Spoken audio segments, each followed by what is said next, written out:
Hi guys, welcome back. Today I'll be showing you how to achieve this crunchy milky chin chin. Okay, so let's get into the video. So guys, we have 5 cups of flour, some powdered milk, and this is milk flavor powder. There is a liquid version, but I prefer to use this instead. And then some salt and some sugar. All the measurements are listed in the description box below, so please check that out. And I'm using margarine and not butter.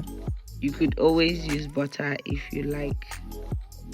So guys, let's get started. So I start off by mixing all my dry ingredients together, the flour, the sugar, and everything. And I am not adding baking powder, but I did add a little bit of cinnamon powder. You can add nutmeg if you like, but I am not a fan of nutmeg, so I'm using cinnamon powder instead. And I'm just giving this a good whisk just so that I do not have lumps of ingredients at any part. And next I'll be adding in my margarine, and I'm just going to rub this around till I get a grainy sandy texture. Okay,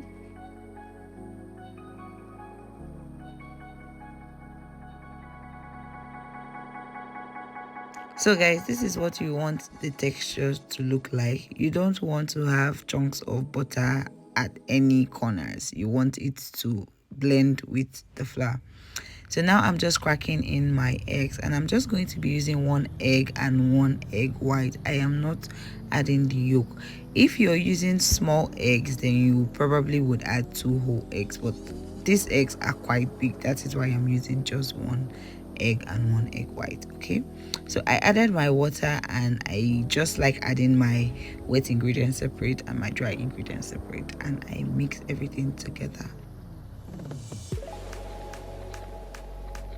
So guys, I'm going to be kneading this together, and this may require more or less water, so you want to start off by adding little water at a time. And I'm just going to keep kneading this till I can form a stiff dough.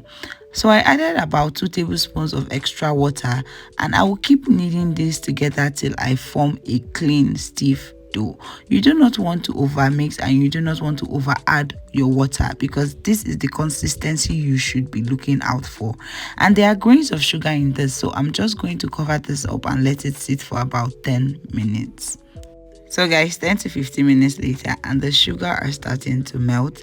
You can know by little droplets of water on the dough. So I'm just going to give this a good knead now, just so that I can also like readjust the water content of the dough. So after this, I'm going to be transferring this to my rolling surface. Yeah, that is not what I expected that to do. It was supposed to roll like the way my brain organized it to do. So now I'm just going to be rolling out half of our dough, and I'm just cutting this up with a pizza cutter. I prefer using a pizza cutter because it's way faster, and I don't have straight hands, so I'm just cutting this anyhow. But if you're making this for selling purposes, you should actually be careful of the sizes, or rather try to get even sizes, so that you know it's neater that way. But this is for my consumption, so I don't really care about the size differences. So I'm on to the second half of our dough, and I'm just going to roll that out and repeat exactly the same process. You can cut this with a knife if that is what you have. You can also use a cake smoother to cut it. It's longer than a knife, so you can also try that out. And guys, it's time to fry our chin chin. Okay, let's go. So guys, you will be needing a lot of oil for this. You want your oil to be at least 3 inches deep. As you can see, you do not want to shallow fry your chin chin at any point, because if you do that, the dough is going to absorb all your oil.